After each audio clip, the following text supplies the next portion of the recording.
This is Colonel Jeffrey H. Fischer, retired, and you're watching the Break It Down show.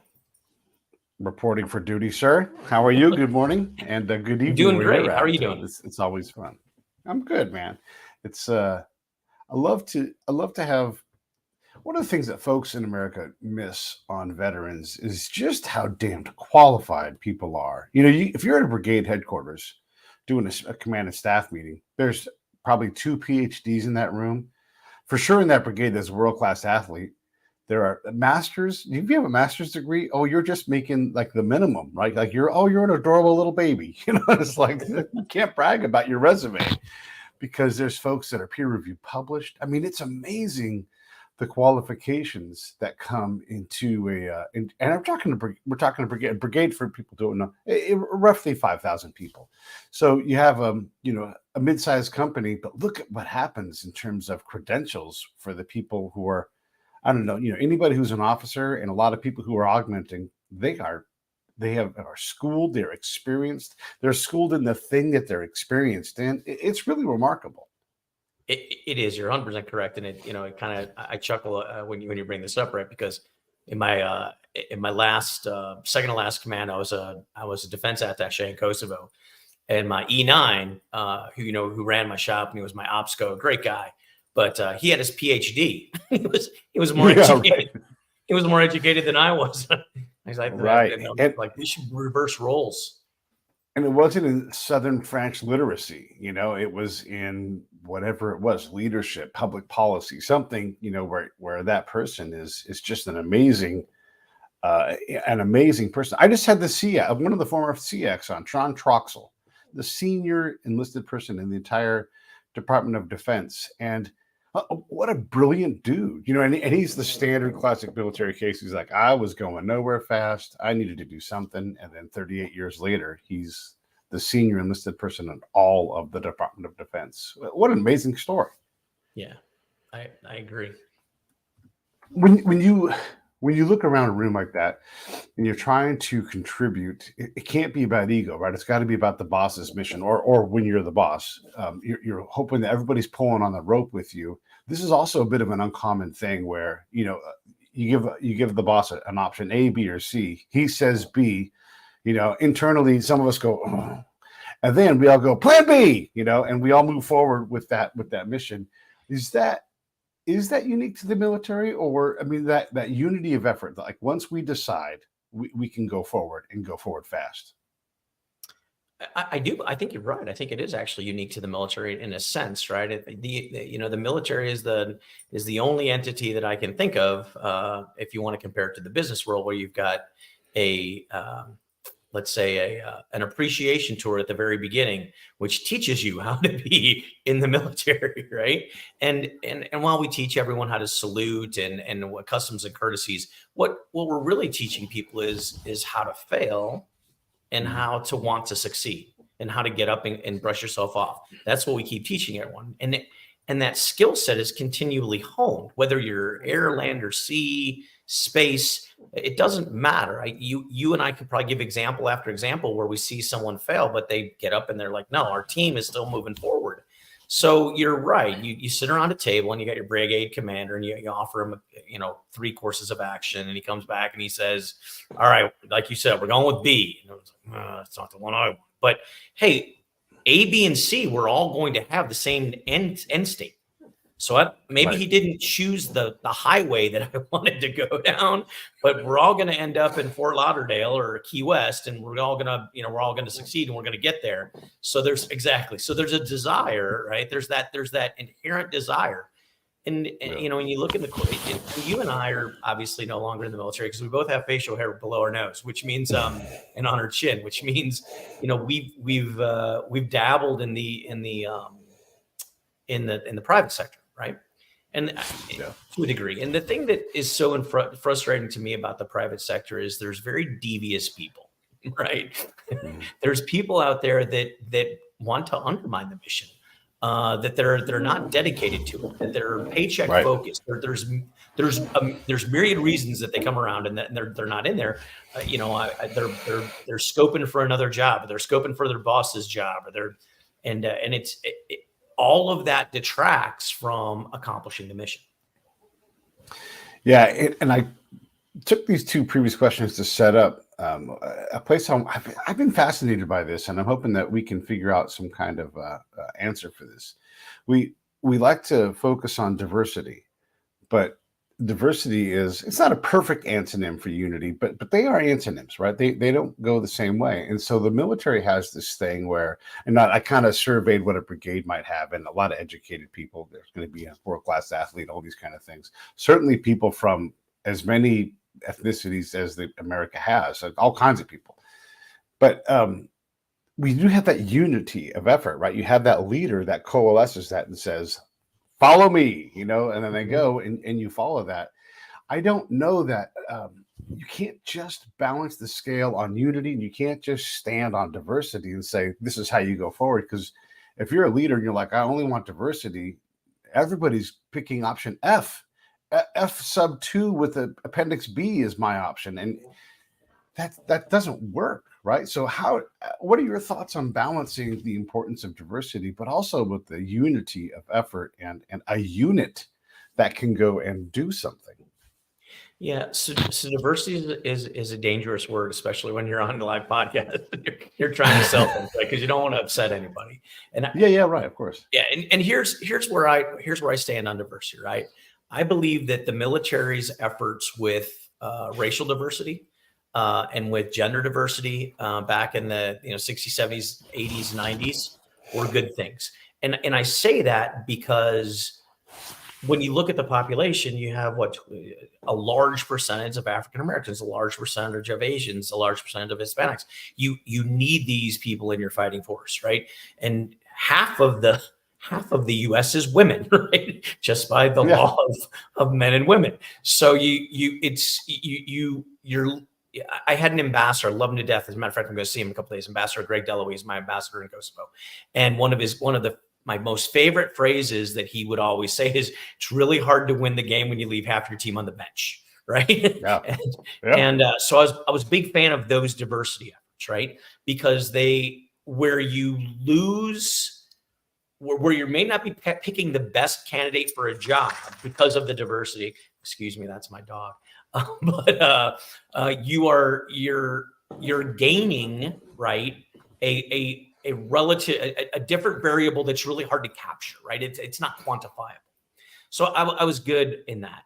Where I think diversity has kind of taken a bad turn in the military, and I think we're starting to see that the ship steer, and DoD's big, take a long time to turn that ship, is we fell to this notion that a little bit of diversity is good, so a lot of diversity has got to be great, right? And unfortunately, I don't think a lot of diversity. I think we need to pump the brakes a little bit here, right? The transgender community, the LGBTQ community, they're look. I have friends who fall in that community, and we've had these discussions, right? And I said, look, the percentages of you out there, right? They just don't justify this really huge effort that DoD is undertaking. When you're less than 1, 2, 3% of the U.S. population, why am I trying so hard to bring that level of diversity in when I might not only be selecting the best candidate, but also now I'm alienating or upsetting, right or wrong, right? We all have our biases and our prejudices. I'm alienating the people, and you and I are seeing that, right? And so is the U.S. population. We're really having a hard time, whether you're the Air Force or the Army or the Marines or the Navy, to meet your recruiting goals. And this is year on year. So the commercials are changing, right? We're seeing that. And this isn't just, Colonel retired Jeff Fischer talking. The commercials are going back to the shoot 'em up, guns, jump out of the tank, jump out of the airplane, which was effective just a couple of years ago. So hopefully it'll regain. Long answer probably, but that's where I stand. No, but it's a hard question, and I appreciate you taking the crack at it, because we do want to be better at these things, right? But we don't know what better is. We don't know what the future is, and so you're trying to do this. And look, in our community, we get pretty rough on Miley, like, oh, it's too much, operational capacity, right?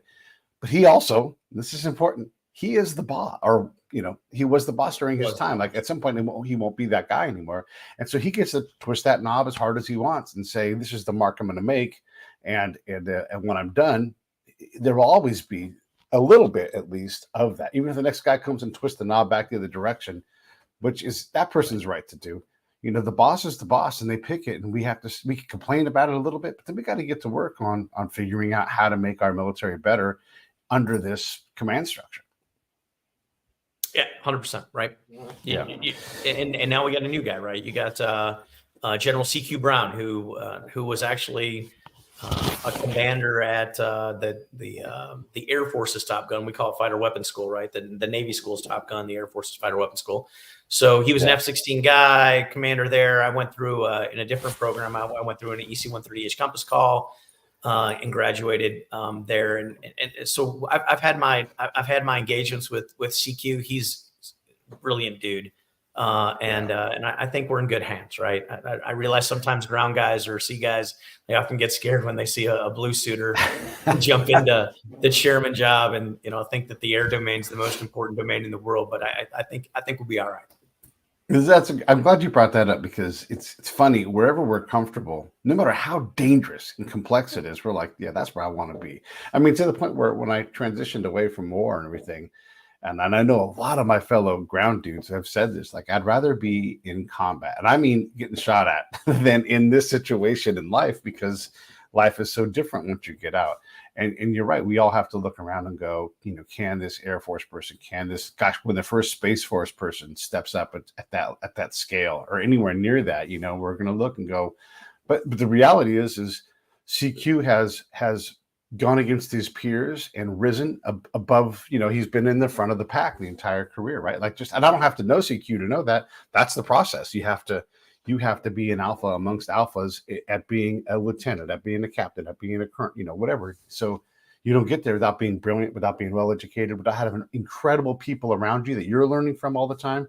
We lose sight of that as well. Like, yes, some of these generals are political animals, and they're not going to be relevant if you put a stick in their hand or an M4 in their hand.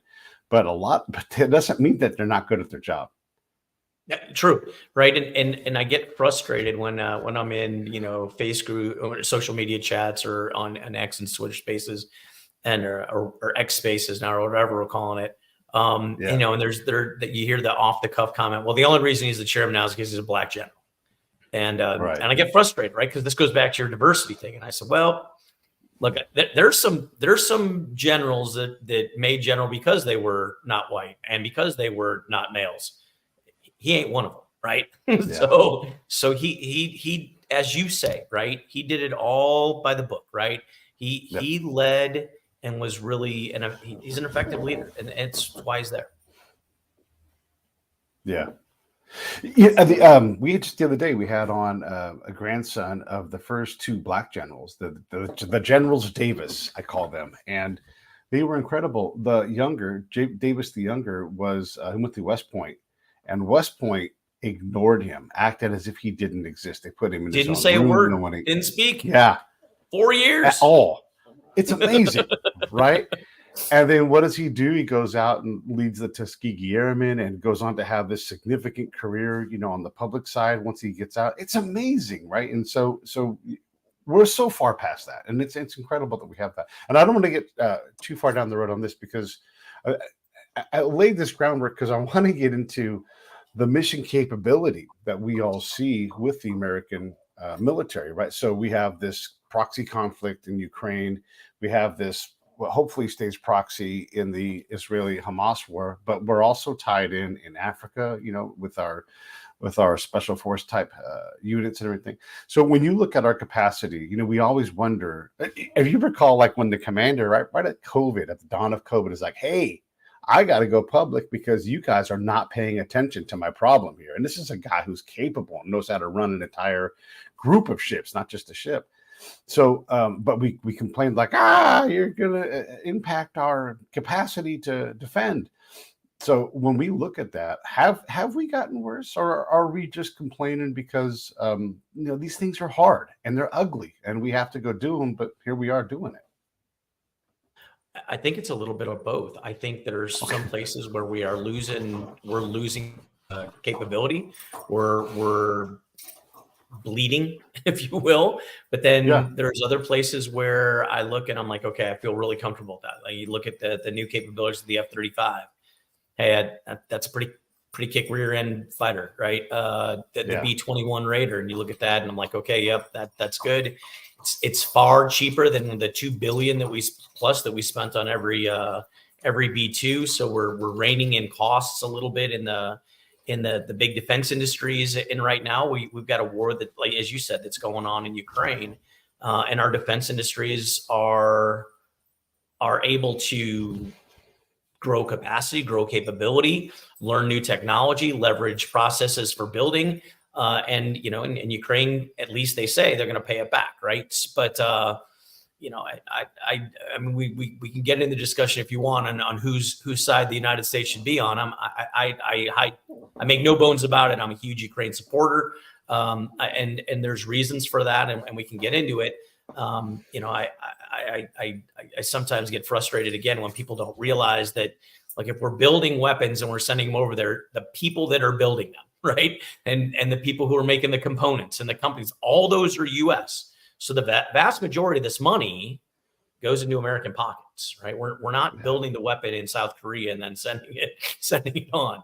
So we got to remember that this money is, for the majority, staying in the United States. This is theoretic, and I am not an economist, but there is truth that because money really is all virtual, or digital, if you want to say that, that money is just whipping around at the speed of light all around the planet all the time. And then because we have these contracts, we have like this scupper that's just like capturing it all and shooting it into America, and then it instantly just leaves. Like I just got my my disability drop this morning, you know, from my VA disability. And most of that money's already out the door. You know, it's like it just kind of rested. And it really never sat there. Like in reality, there wasn't someone like pushing a cart and putting my money in, you know, it was there, but really it was accessible and is already accounted for. Like Wells Fargo will send you money in advance of the money that you get every month, right? Yeah, this is dangerous, right? And how many times have we tried to stop our soldier sellers and airmen from, like, do not fall for that? You know, cash your check 10 days early and then bring yeah.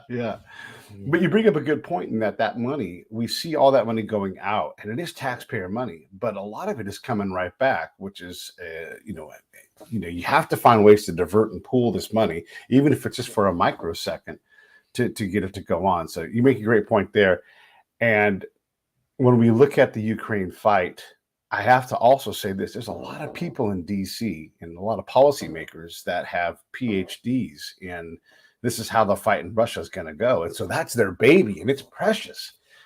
Not saying anything bad about that, but we manifest this shit. Like we make it happen because this is, you know, this is how it's going to go down. I've been waiting for this moment for 40 years, you know, whatever it is. And those people absolutely exist, and they push these things forward. They're there. And we could name names, right? I mean, it's that easy. Yes. Right? Here's kind of why, and I break it down in layman's terms. I was an operator most of my life, right? I was an aviator. I was lucky enough to do an exchange program with the Navy, so I went out on a carrier for 3 years, and then due to a very weird program, I was selected to be a battalion commander on the ground in Afghanistan under the United States Army. Wow. Right. So I did air, land, and sea. Right. So I'm fairly versed. I've been, again, an operator. I've been very blessed. And then I was a defense attaché and then working as a diplomat. So yeah. The United States government does an absolutely horrible job, and I give them an F at explaining why the United States people should support Ukraine. Right. Look. Since the end of the Cold War, or since the end of World War II, the United States has bedded down hundreds of thousands, if not by now millions, of forces in Europe. UK, Germany, Italy, multiple bases. They weren't there to learn how to like bangers, schnitzel, and pasta, right? They weren't there on an appreciation tour of Europe or any of that. They were there in part because we had an alliance with NATO, right? Our NATO members, and there was a real and present threat to the European continent.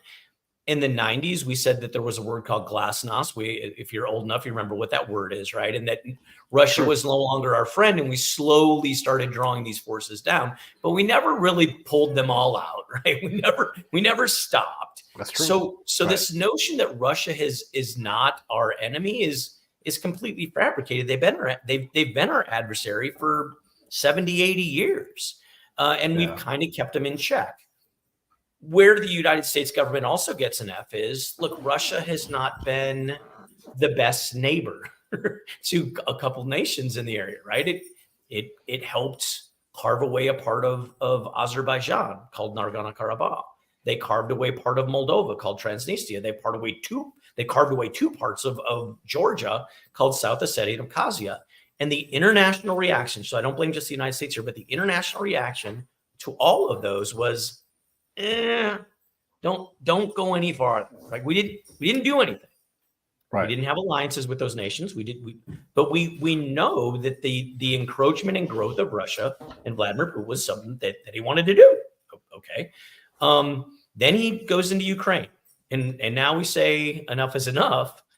I get why Vladimir Putin says, well, wait a minute. The first 5 times I did this, you didn't do jack. Why are you after me now? So I get his kind of his knee-jerk reaction to be a little upset about this. But by the same token, I think where the international community failed was the first 4 times. Like we should have done something, right? We shouldn't call these things frozen conflicts. And to be fair, I don't live in the United States anymore. You know that I live in Austria, and that's why it's dark here. And you got the sun coming up on one side of your face. I've got it going down on the other side of mine. There's not a lot of Americans. If you say where's Transnistria, South Ossetia, Abkhazia on a map, they'll do. I don't even know. I've never even heard of these countries. Well, they're breakaway regions. They're not really countries. Blah blah blah. But they don't know. I can't fault them for that, right? This is part of we go into the education process of the United States, and that's a whole other discussion, right? So yeah, it's frustrating. So that's why I'm a Ukraine guy. I mean, at some point we have to stop this. I would rather. By the way, my final point on that is I would rather stop it now.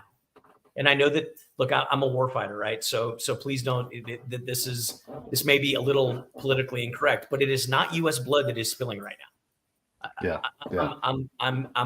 I'm pretty concerned when it gets to U.S. blood. That's when, as a commander, I care. I care a little bit. I care a lot when it's U.S. blood, right? But you've got the Ukrainians willing to do the fighting and dying, and all they're asking is for tools. Yeah, I'm a fan of that. I'm not sure we're all that different on this too. I characterize myself as a dove, but don't make me get out of this chair because this dove's got some biceps, right? And I will come out and, when you want to go out and pick on my friends, then we're gonna have a problem. We're gonna have a real problem, and I don't want to put troops on the ground, but I am gonna have you pick from a list of targets and have my buddy Jeff fly his plane over and drop them on there for you. This is happening. You're gonna have to deal with it, but when you do this, X happens. Don't make me get out of my chair again, and that's sort of how I approach these things. And, when folks who lead Islamic countries tweet things against Israel, and they lead these countries religiously, politically, Israel gets to believe them, and we get to believe them along with them, because we also have to nip that in the bud. We let Iran run pretty loose for quite a while. And then they got checked up and they kind of backed off. But I have no problem with Soleimani getting smoked out in Iraq. He played a game with all of us. We all played the same game, same stakes, and that's why he's dead, because he was a combatant and he got combated. So I have no problem with these things. But yeah, don't make us go out and fight, and then don't pick on your neighbors, and don't try to take something that you think you can take because it advantages you and disadvantages, say, Moldova in this case. Yeah. It's an interesting thing when you say things for shock value, sometimes it works, right? So you got to be careful, right? So if you're going to keep saying things and you love the shock value that you're getting on one end of the spectrum, just be reticent of the fact that on the other end of the spectrum, things can happen. And, when you're the leader of Hamas and you're the leader of Hezbollah and you're saying things like Israel needs to be eliminated from the face of the earth, Israel's going to start believing that, right? There's a lot of people out there that support Palestine. I disconnect Palestinians from Hamas. I don't say they're the same thing. I realize there are ties, But to me, and again, I can detach myself from humanity as a guy who's seen really graphic, horrible things in war. And I easily say Hamas is a cancer. And if you want the body to live, you have to eradicate the cancer. That's why we do radiation and chemo, right? It's got to go. All of it. You don't peacefully coexist with cancer. You don't manage cancer, right? Yeah. You eliminate it. And that's what has to happen. We had Lanny Cass on the show. She's a very I know Lanny. I worked with her in the Pentagon for 3 years. Yeah. Great guy. And look, people at her level, they disagree with each other a lot, right? So we can disagree with Lanny or not. I mean, I have no problem with what she says because she knows what she's talking about. And she was talking about polling of the Palestinian people and where they sit with Israel, right? And there's still a difference between like all of these people hate us from like say this line over, but they're still not all Hamas, So you can have someone that absolutely hates Israel and wants it to be gone, but is not going to take military action against them and is willing to have their own life and let the Israelis live their own life and just look at each other kind of mean. I mean that gets to be a case, but it is very hard to sort that cancer out.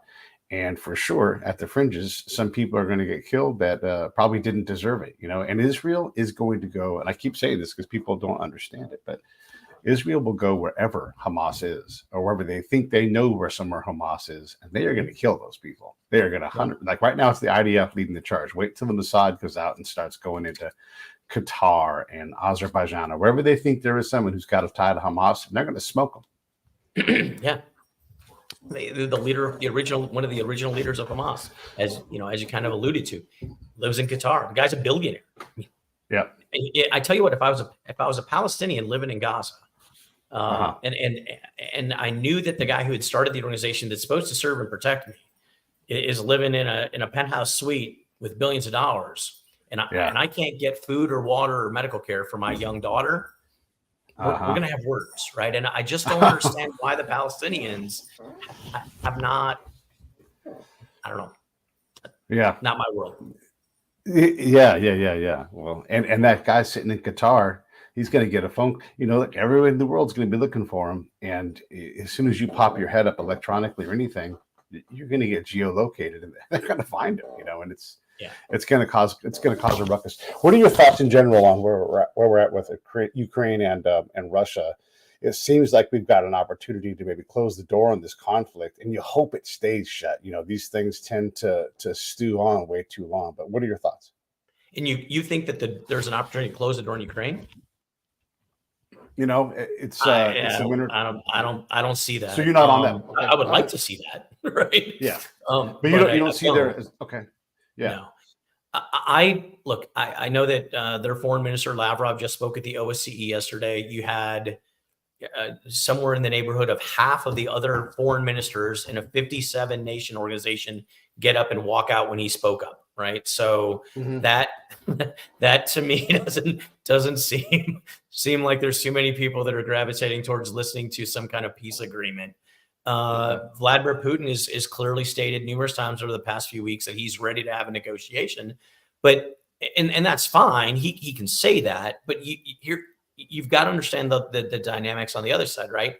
In Ukraine, you've got Zelensky, who has 80% polling support still of his people to say, dude, we want all of our land back to include Crimea. Yeah. If he goes to the negotiation table when well over damn near 80% of the people out there want to keep fighting, that's politically that's untenable for him, right? And he doesn't want to stop fighting.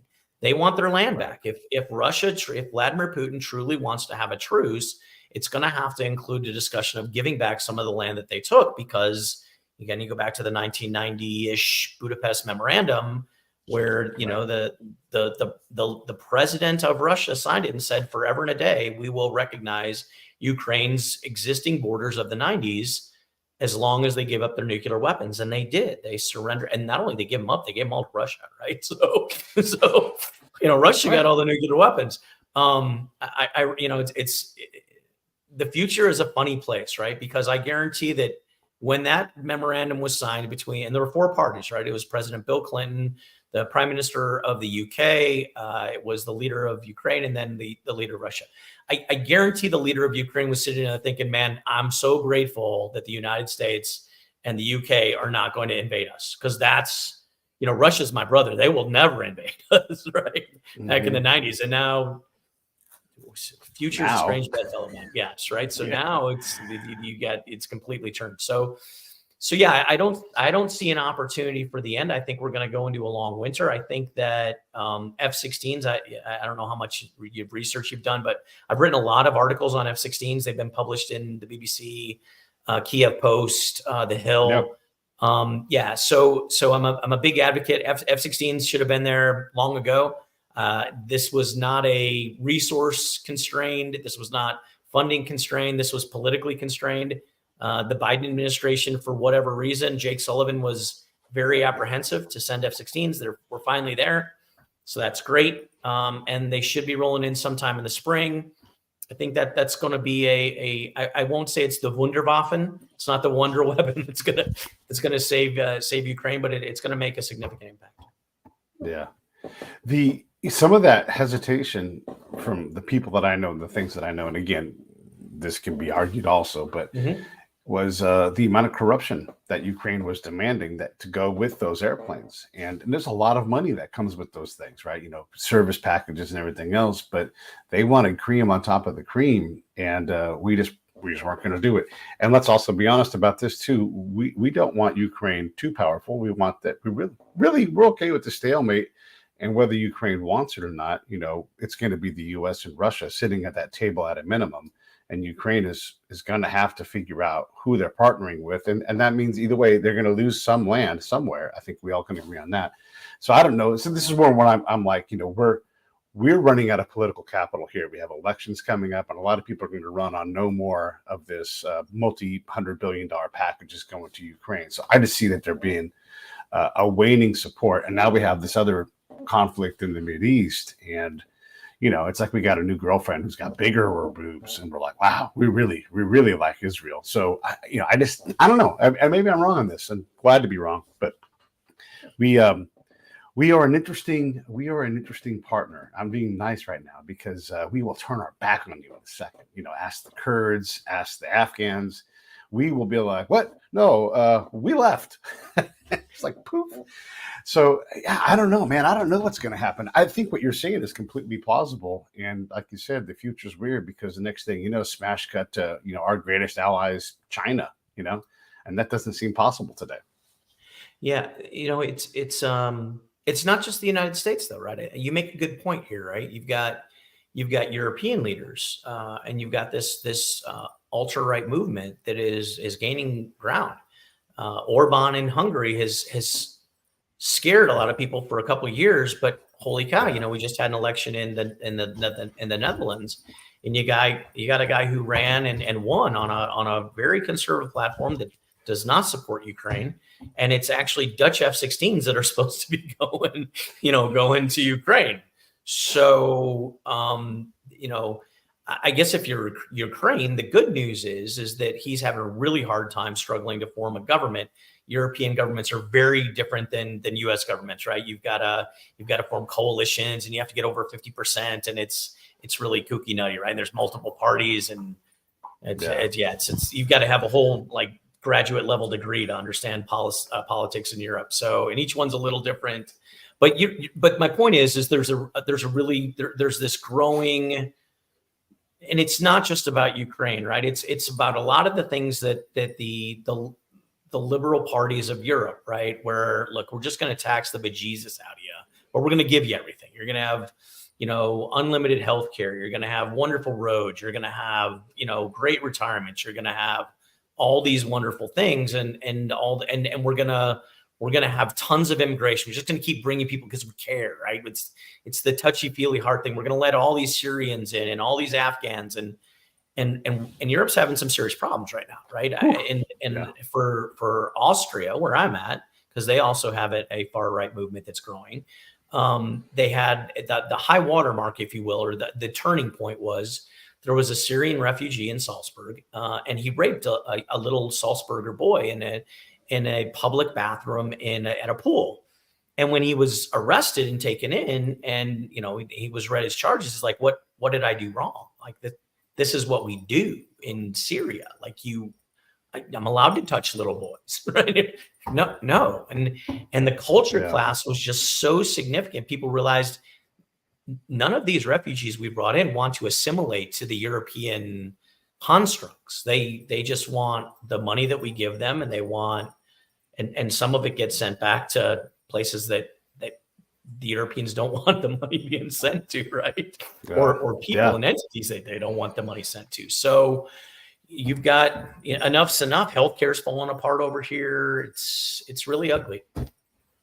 Yeah, it's tough to manage. There's a Finnish, I guess he might be a general by now, but a Finnish general professor that I know named Yuri Ratasalo, and he said a brilliant thing to me that, as an American, I'm like, oh, I never even thought about that. He said, Pete, there are many Europes. And I was like, oh my God, there is. That's so true. Like Eastern Europe is vastly different than, say, Northern Europe, which is vastly different than Southern Europe. And then you could get smaller and just go at the national, like little enclaves, like the Benelux is completely different than Romania. Like these things don't go together at all. And their interests change. And all of the countries that border against Russia, the Baltics, Finland, they have, their needs are completely different than, say, Portugal, who's on, or Malta. How different is Malta than all of the rest of Europe? It's mind blowing. And we have, look, I'm going to shut up here in a second, but we have a similar thing here where Alabama needs military contracts to keep that Gulf Coast healthy and everything else. But it's not the same as North Dakota, which is not the same as Washington. But I think it's even more distinct because the cultures and the languages are so different. And Europe is, approximately the same size as the U.S. Yeah. Look, it's a matter of where you sit, right? I live in Europe, and I realize there's a bunch of Europes, and I don't forget it. But, it's funny. I would argue to a European, there's many Americans. Yeah. Just hear me out for a second, right? I was in a pub in downtown Vienna, and a somewhat liberal individual was yelling at some of our Republican governors that are on the border, and saying, "Look, these idiots are busing illegal immigrants up to New York and other places and into DC, and why are they doing that? That's ridiculous." And I said, "Look, New York has a very different philosophy in this with sanctuary cities, and they can do that because there's not a illegal border on the southern border of New York, right? It's on the border of Texas, and so it doesn't have the same concerns or feelings or blah blah blah." So when you start explaining to that, I'm like, look, as you said, Finland has a very different perspective on Russia than Malta or Portugal. But every American sits there and says, "Oh, Europe is right next door to Russia." Yeah.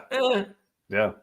Okay. Yeah. Continent-wise, not nation-wise. Yeah. It's true. And Portugal, we'll just use them as our example. They have to be like, no, we love Russian energy. Russians are great for us. They help us be successful. It's a great point. And just using your example of Texas v. New York, if the federal government creates a immigration policy, but does not provision it, but New York's like, hey, come on up. We're welcome. Yes, there's a political thing going on, but it's like, oh, you good.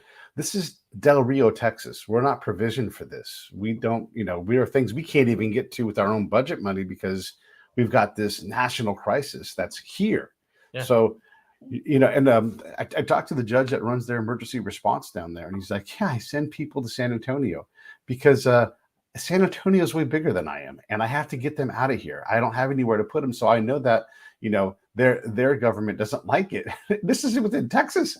He's like, but I don't have a choice. I can't, I'm not set up to do this. No one's paying for it, and we're not peopled for it. So yeah, here they come to New York, to California, wherever it's going to be. And I get there's the political thing, and that's that's a different thing. But you guys said you want this. Here you go. We can't handle it, right? And Yep. and nothing's changing. And again, bring in Abbott and Biden, who don't want to work together, and so these things get complicated. And that absolutely happens in Europe. I mean, absolutely, that's the same kind of thing. Yeah. Imagine, and this is where it gets wacky nutty, right? Where you almost have to like do illicit drugs to be able to pay attention and get it all. Is at least the United States has a common fiscal policy, right? We have one federal budget. The European nations that have joined the European Union, right? So they've tried to create their equivalent where they can gain economic power through a single vehicle relative to the size of the United States. Yeah. Each one has its own fiscal policy. It'd be like giving the state all the federal money that comes in, right? Can you imagine if all the federal taxes in Texas were collected in Texas and then sent to the Texas governor? Yeah. Right. And he only had to give like maybe 2% of that to Washington, D.C. We'd be a really different country. Oh, yeah.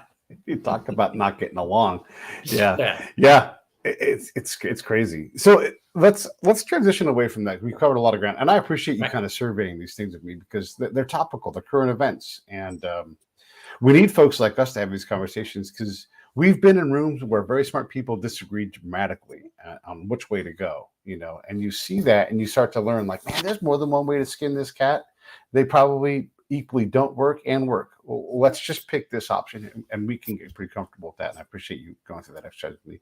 Let's talk about writing though. And the ability to put your finger squarely on the pulse, slide it up the line a little bit and go, I'm right about this. Because you can write with very clear, like the future's a weird place, but you can see it.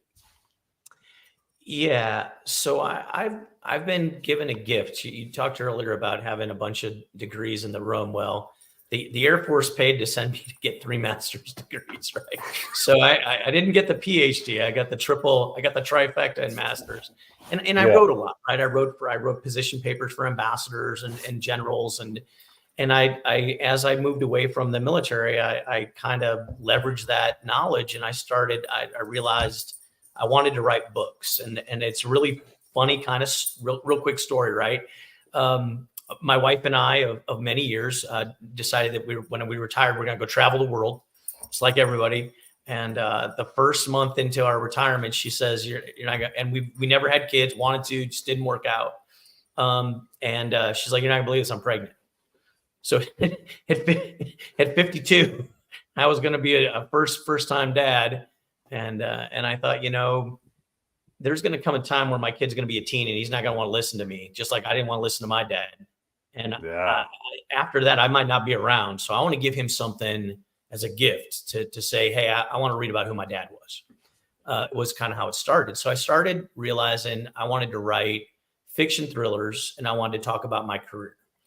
My first choice was actually just write autobiographies. And I realized when we held clearances like you and I held in the human and in the intelligence world, I was never gonna get these books approved by DOD to ever be released. So I said, well, if I make it fiction, right, then it's fiction, but it's not really fiction, right? So it's about as real as fiction gets, is my tagline.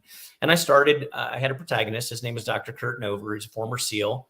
Wanted to fight for his country after September 11th. Joined the Navy. Became a SEAL. Did a lot of killing. Saw a lot of bad things. It mentally hurt him. He suffers from PTSD, as do I. The dog that you see me petting and jumping around here the whole time is my service dog, because he knows that I'm a little bit anxious when I do these types of things, and she's trying to calm me down. But and the book doesn't hide any of it, right? It talks about the PTSD struggles that Kurt has. All the while he's, and by the way, the reason he became a doctor is he wants to go do good in the world. He's done enough hurting. Now he wants to go do good. That's the premise of the original book. He went out and basically unearthed the fact that there was a covert mercenary organization that the United States government was funding. And he said, dude, this is wrong. We can't do this. This is beyond the laws of armed conflict. So he tries to expose it. As you can imagine, when you try to expose something like that, people don't like it. So he's on a run for his life. And the name of the book's called Live Range. It's available on Amazon globally. but I shared it with my friends, right? And I didn't expect it to do as good as it did. I just shared it with my friends, and after they read it, they're like, "Hey, what happens to Kurt?" And, well, what do you mean? What happens? The book's over. I'm like, well, no, you got to make this into a series. So the next one that came out was Balkan Reprisal. It's about a fictitious war in the Balkans. I flew in 1999 in the Balkan Wars. I also was the defense attaché to Kosovo for 2 years. So you can imagine Balkan Reprisal is very realistic because I spent a lot of time there. As you and I met, we met through my third book, right, which is called Afghan Ghosts, and that's from my time serving on the ground as the equivalent of a battalion commander, as a provincial reconstruction team commander. And the idea of that one is the president of the United States rapidly makes a decision to withdraw all U.S. forces. Again, it's fiction, right? So, and Kurt and his friends decide that, hey, there were some interpreters back there and people that they really care about that are going to get killed by the Taliban. So the book is about Kurt and his friends going back in to get out those that they cared about, that they served with. The funny thing is there's movies about this coming out right now. I don't know if you've seen any of them, right? Yeah. But there's a lot of movies. And I keep joking. I'm like, I started my book before you guys published those movies. But then the last one, and the reason we're kind of doing this, right, is a kind of a pitch. So in 4 days, my fourth book in the series will come out, called The Russian Puppeteer. It is about a fictitious war between Ukraine and Russia. Look, there's tons of stuff in the media about F-16s and about tanks and bombs. This book looks at it more through the eyes of diplomacy and to a large degree dirty diplomacy, right? And the intelligence and covert operations and the things that nations can do to each other well beyond the battle space to inflict harm onto other nations. And I was blessed because General Breedlove, who's the EUCOM commander from 2013 to 2016, so he was there when the original Crimea invasion came in. He found out about my book and he asked to write the foreword. So the foreword is from General Breedlove, right? And it's awesome. There's a couple of quotes on my social media out there if anyone wants to grab them, but when you got a rock star like that coming in who's wanting to write your foreword and he loves the book, right? He's like, he's like, how do I get your first three? I got to find out how Kurt got it, right? So it's and he's not just some small guy, right? So that's pretty cool. It's interesting. I've had a bunch of your peers on this show, Andrews and Wilson. I'm looking at their book right here, but there's so many of them that we get to write, and Clancy had to go grab a whole bunch of Jane's manuals and get himself into trouble for releasing classified information. He's like, it's all publicly available, but tradecraft and all these things. But now, like if I decided to start writing a series of thrillers based on espionage or whatever, I could do that, and nobody's gonna have more reality in terms of like doing what I did on the ground and throwing that into a thriller segment. I mean, you might be a more imaginative person, but I can put the grit in there because I've had the grit in my mouth, right? And you can do the same thing where you have this career, and this is so military too. You're like, air, land, and sea. Next thing you know, you're going to send you up into space, and you'll check that off the list. And you've worked on the diplomat side, and we do get to see these things, and we have not an innate but a developed sense of how these things work. And like my friends will say, do you think the CIA does this and it's a bad thing? And I'm like, the next time the CIA does a bad thing, it won't be the first or last. So you're right to be suspicious of the CIA. And we can write about why you should be suspicious of the CIA because we've seen the things that they do.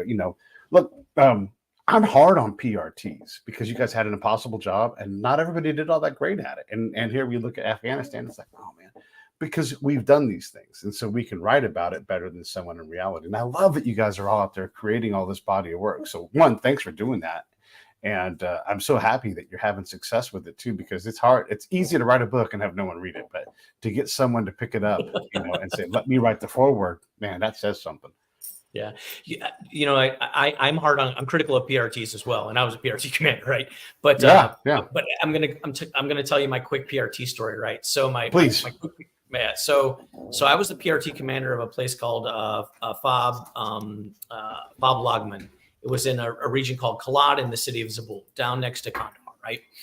And if anyone knows anything about old history, the oldest and the most eastern castle built and palace built by Alexander the Great is there in the city, right? So Alexander the Great, at 18 years of age, he conquered all over Europe. He'd gotten all the way to Afghanistan, and he sent his recon teams into the Hindu Kush and said, okay, come on, we're going to conquer the world, man. Let's go. And as all of his recon teams came back and said, boss, there's nothing out there. Like, this is the most barren, desolate, horrible place in the world. I think it's the end of the earth.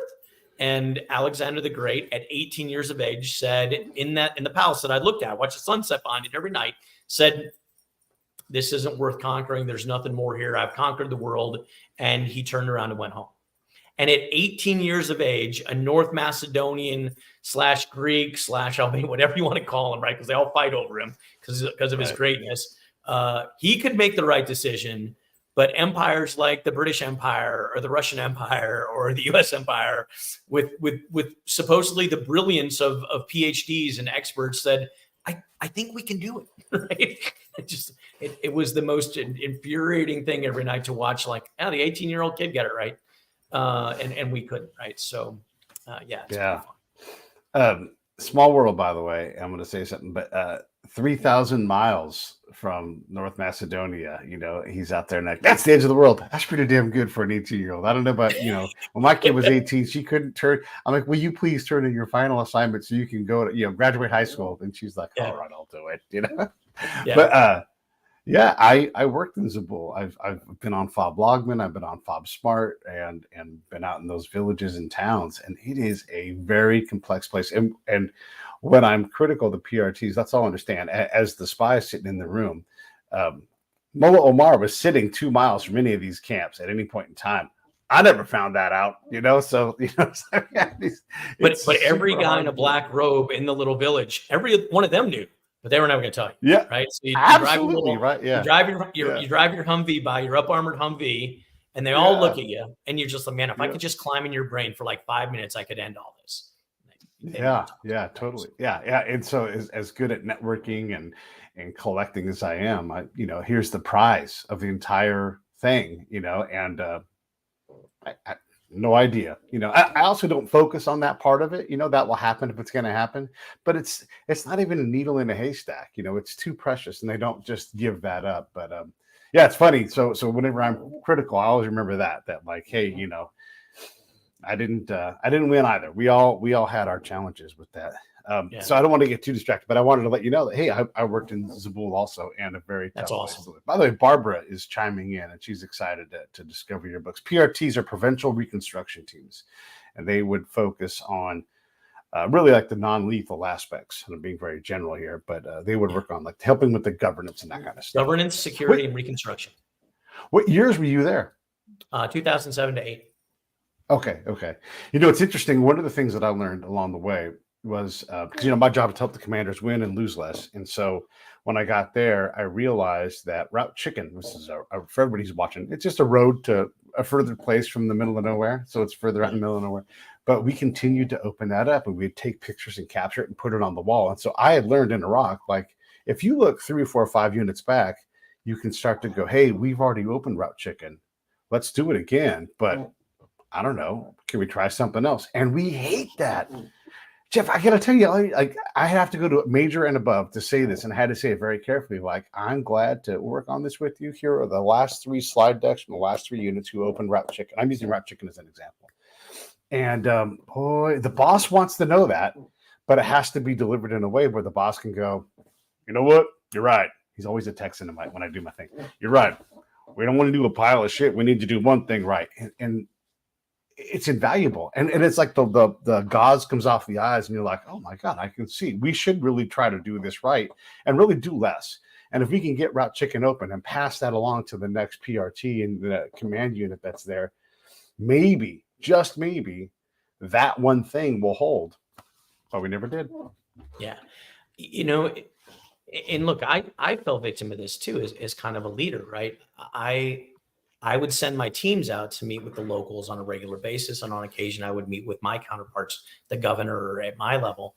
And then I'd have to go brief the division commander down in RC South, right, in Kandahar, because he had 4 PRTs in his division, and he wanted to talk to us on every week. So it pulled me aside, says, "Hey, Fish, man, this ring road that we built. And for those who don't know, there's like one highway. It's Ring Road 1. It's just one big road, and it's not a highway. It's really a 2-lane road, but it's paved, which is a big deal for Afghanistan." Yeah. He's like, I want to be able to have some metrics to show that this thing is getting more and more use, and that we're really kind of, that I want a good news story. Okay, boss. So how do you want me to do? Do you want me to count cars? What do you want me to do? Yeah. He's like, well, I don't know. He's like, why don't you go to the gas stations and see, how much gas they're selling, and do a calculation, which to all of us seems, as Western-minded people, hey, yes, if you're selling more gas, there's more cars, right? That's There's right. more traffic. Good. Yep.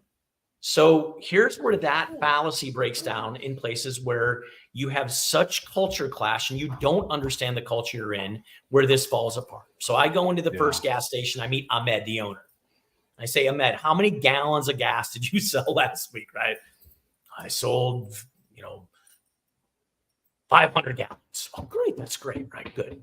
So you drive a little bit down the road and you come across, Bukdar. Hey, Bukdar, how many gallons of gas did you sell? Were you just at a med store? I heard you were at a med store. Yeah, I was at a med store. How much did a med say? That's not important. Right? How much did it? Yeah. Well, it doesn't matter. No, if you don't tell me, I won't tell you. Okay, Ahmed says he sold 500. Well, I sold 600. Like, do you have receipts? But if you can't prove their lies are wrong, they're never lies in the Afghan culture, right? That's right. So this was the dumbest thing in the world, but we all had to build this. And at the end of the day, it was information that was completely fabricated, right? That was going to be presented to prime minister level and presidents to say, look at how much more traffic is going on the ring road. And by the time we got done, right, someone did the math and said, dude, if there was literally this many cars driving through Zabul province, we would have been bumper to bumper traffic for a month straight. Like, that's impossible for that much gasoline to be used. So it was just, and finally the 2-star got it right. But he's like nothing here. He's like, and it's in my third book. It's like, everything in Afghanistan is easy. Nothing's simple. Right. Yeah. It's so hard.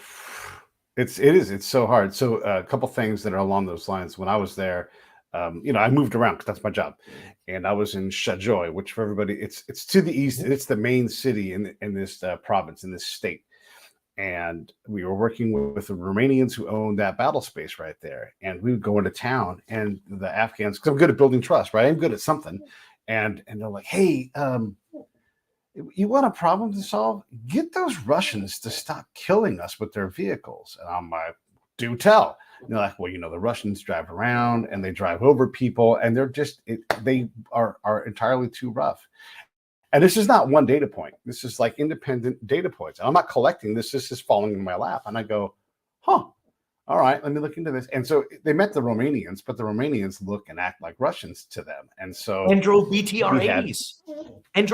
Right. Exactly. It was right. the easiest thing for the Taliban to do. Is like, hey, you guys, guess what? The Russians are back. Look, same vehicles. Yep. Yeah, it worked, right? And it worked. And so we didn't know how to even deal with that. And the Romanians are like, we're not driving over people. I'm like, that doesn't matter, man.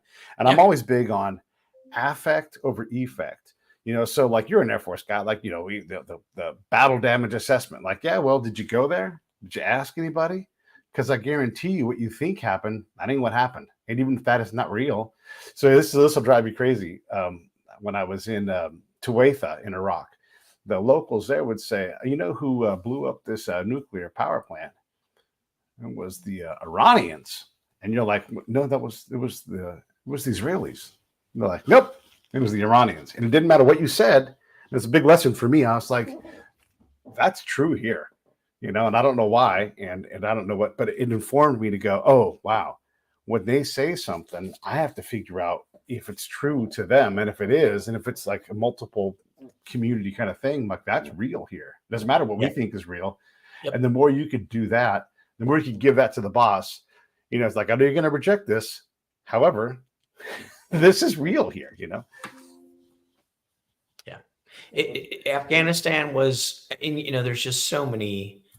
I mean, we could probably tell war stories after war stories back and forth. Yeah. And if you, as you know, on Bob Lagman, there was a helicopter pad, right? They do refueling for the Chinooks that would do the ring for the people who are listening, right? So the Chinooks would take off out of Kandahar with a load, and they would just go from base to base to base to base to base, and they would pick up and drop off people, and it was kind of like the bus route in the air, because we had IEDs on the ground. We didn't want to send people around, right? But some Army captain created what the priority was for who could get on the bus and who couldn't get on the bus, right?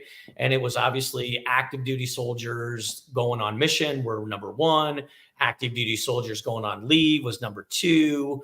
And then, it went down the line to GSs and blah, blah, blah, and this and that. Well, the one of the last ones was contractors. If you're a contractor in Afghanistan, you're like the last guy, right? And it was the middle of summer. We're in Zabul province, and I had 3 of my hooches where my guys were living with the air conditioning doesn't work. And here, is a KBR air conditioning guy stuck on Kandahar, and he just doesn't have priority. He can't get on the bus, right? But my base was a refueling point. So I finally told the Romanian who was managing my air said, hey, when Kandahar calls and asks what our weather is, I need you to tell him it's 0-0. In other words, 0 visibility, 0 ceiling. We're fogged in, can't see jack. He's like, sir, it's a clear day. The sun's out. Okay. Like, no, it's not. Shut up. Yeah. So he reports 0-0, which means the bus can't go today because the bus can't make the route without refueling at my base. So the captain calls and talks to the Romanian and says, how are you reporting 0-0? We're looking at the weather, and the weather here says it's clear to Milligan. And he says, you need to talk to the base command. So he gets on the phone. He's like, hey, your weather, it's horrible here. Horrible. And he goes, sir, are you going to question Lieutenant Colonel? No, sir, not at all. I'm just like, I bet the weather would get really good if you would put those 3 contracting guys on so that I can get air conditioning. Because I've lost missions. I'm losing missions because my guys can't sleep at night. And I'm not going to send guys out falling asleep behind a 50 cal up in a gun turret and risk my guys' lives. I'm just not going to do that. Right. I'll cancel missions before I risk my dudes' lives. And he's like, okay, let me talk to my boss. So his 05 and me 05, right? Two lieutenant colonels had a discussion, and magically those 3 guys were on the next Chinook that went around, and magically the weather cleared up amazingly fast at Bob Lagman.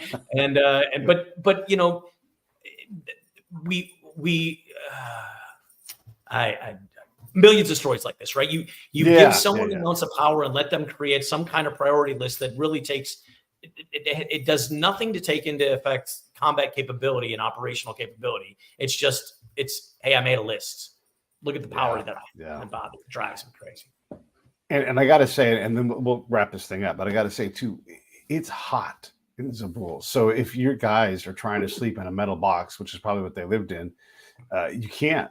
It's going to be over 120 degrees in that thing, And so when you say AC, it's part of the ways how we survive and how we keep maintaining our op tempo. You have to have it. There are places where you don't get it, and then you're like, man, I cannot wait to get back because you're completely worn out from dealing with the heat. Because the Afghans have a different setup and how they deal with it. So I wanted to make sure I said that because it's such a great point. Okay, so. Thanks for coming on the show. Everybody who's going to support you, here's the link for Live Range if you want to start from the beginning, and that link is down below. Always say, buddy, buy 2 and read it with somebody else. I'll read it with you if you guys want. And then here is the next book coming up, Russian Puppeteer. The link again down below my face. And look, Jeff is a good dude, smart. I love having you on the show. I find myself in Vienna now somewhat regularly for some work that I'm doing. So we'll have to get together and do a face-to-face. But I want to let you close out. Is there anything you want to say before we wrap it up? Yeah. First of all, I want to say thanks, right? Great opportunity. And I love chatting with you. And if you do make it to Vienna, we'll link up, right? Vienna is an interesting city for people like us. It's one of the top 3 cities for espionage in the world. And that's well documented because it has multiple international entities.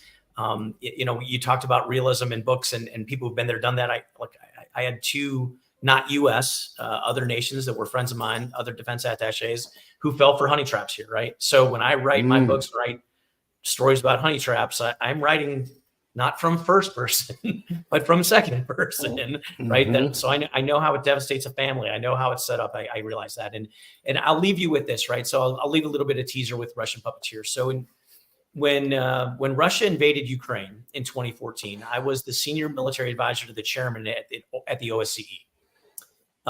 And so the OSCE was the organization that was kind of responsible for security.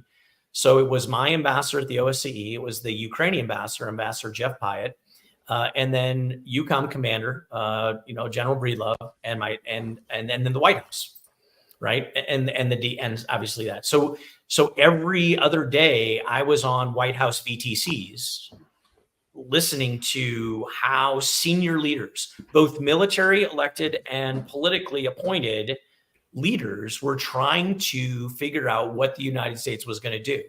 So when you read Russian Puppeteer and you go, there's no way a senior politician is going to do something like that, I can assure you that, that things like this happen. And your jaw will drop every now and then. And that's a good thing, because I think people having insights on how their government works really is it's better for our country.